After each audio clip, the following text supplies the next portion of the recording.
আজ ঘুরতে যাওয়ার ইচ্ছা হলো, তাই ভাবলাম আজ শাড়ি পরেই ঘুরতে যাব। এই জন্য চলে আসলাম শাড়ি পরতে। শাড়িটা আমার শাশুড়ি মায়ের নতুন শাড়ি, আর নতুন শাড়ি দেখলে আমার পরতে ইচ্ছে করে, এই জন্যই শাড়িটা পরলাম। আসলে শাড়ি আমার খুব পছন্দের। আচ্ছা, আমার মতো কে কে আছো তোমরা যে শাড়ি পছন্দ করো? আসলে আমরা বাঙালি মেয়ে সবাই শাড়ি পরতে পছন্দ করি। শাড়ি পরে চলে এসেছি।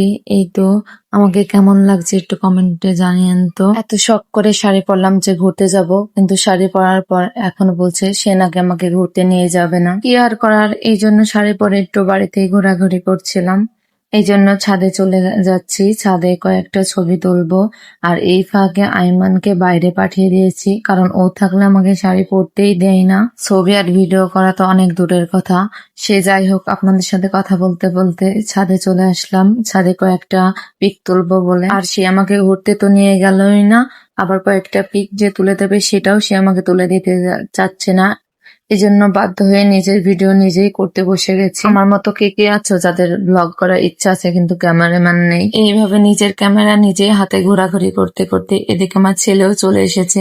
নিচে থেকে সে আমাকে দেখে তো পুরাই অবাক, দেখেন কিভাবে দেখছে।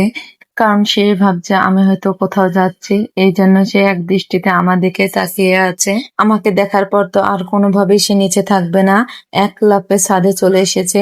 আর এবার আমার ছবি তোলা ভিডিও করা মাথায়। কি আর করব, তাকে নিয়ে একটু ছবি ভিডিও তুললাম। কিন্তু আমার ক্যামেরাম্যান তো আসছে না, যদিও এসেছে সে আমাদেরকে ফিরেও দেখাচ্ছে না, ভিডিও করে দিচ্ছে। অনেক রিকোয়েস্ট করার পর সে আমাকে একটু ভিডিও করে দিল, তাও কত রাগারাগি করে। আর সে জানে আমার সাথে রাগারাগি করে লাভ নেই, আমি যতক্ষণ বলেছি আমাকে তাকে ভিডিও করে দিতেই হবে। আর ছাদের নিচে থেকে নাকি অনেক মানুষ দেখাচ্ছে, এই জন্য আমাকে নিচে নিয়ে আসলো যে একটু ভিডিও করব, নিচে থেকেই করো। এরপরেও সে করে দিচ্ছে না। আমার শাশুড়ি আমাকে দেখে অবাক, বলছে কখন শাড়ি পরলে? ভাবছে কোথায় হয়তো বেড়াতে যাচ্ছে, বলছে কোথাও বেড়াতে বেরিয়ে এসো। কি করব, আমাকে যে বেড়াতে নিয়ে যাবে সেই তো নিয়ে গেল না। এই তো বাড়ির ভিতরে একটু ভিডিও করতেছি। কথা বলতে বলতে আমাদের পেয়ারা বাগানে চলে আসি। আমাদের বাড়ির সামনে একটু ফাঁকা জায়গা পড়ে আছে, আর এখানে আমরা পেয়ারা গাছ, আহ, আঙুর, বেদানা গাছ বলে একটা গাছ লাগানো হয়েছিল, কিন্তু সেটা এখন ডালিম হয়ে গেছে। এই তো আপনাদের সাথে কথা বলতে বলতে চলে আসলাম। ভাবছি এখানে কিছু একটা ভিডিও করব, কিন্তু একা একা আর কতক্ষণে করা যায়। এই তো আমাদের পেয়ারা গাছ, এখন যেহেতু বর্ষার সময় অনেক পেয়ারা ধরেছে। এই পেয়ারাগুলো বেশিরভাগই পোকা হবে।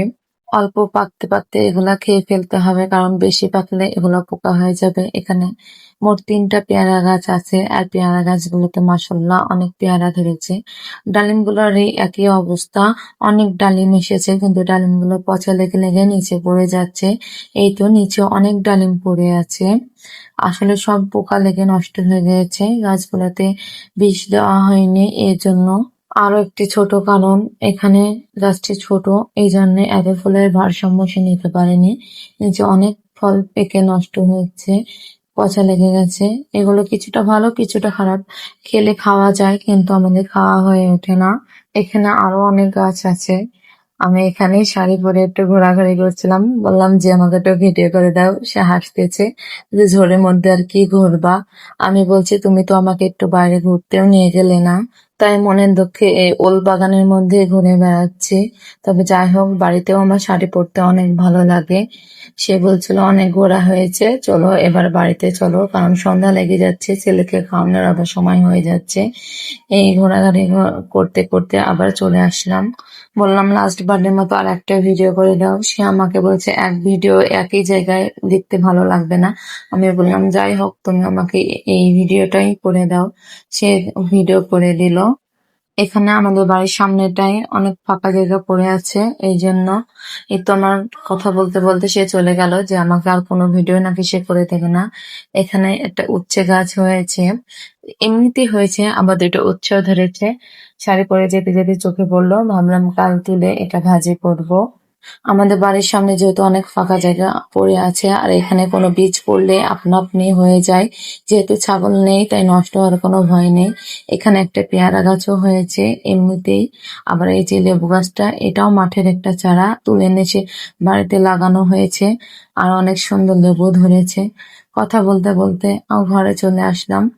যে এবার চেঞ্জ করে আঁকার পাড়ে যেতে হবে। বাবু রান্না শুরু করতে হবে, সন্ধ্যা প্রায় হয়ে এসেছে। তবে তাকে বললাম এইভাবে আমাকে আশা দিয়ে আশাহত না করলেও পারতে। যাই হোক, আমার বাড়িতেও তো একটু ঘোরা হলো। এখানে হাঁসগুলো কত সুন্দর খাচ্ছে দেখুন। আমি লেবু গাছতলায় আবার চলে এসেছি লেবুগুলার একটু ভিডিও করতে। ঘরে এসে আমি আইমানের সাবুগুলো ভিজিয়ে রান্না করব সেইগুলোই খুঁজতেছিলাম। এর মধ্যে বাগানে গিয়ে একটা ডালিমও পেড়ে নিয়ে এসেছি। তো আজ এই পর্যন্ত, সবাই ভালো থাকবেন। আল্লাহ হাফেজ।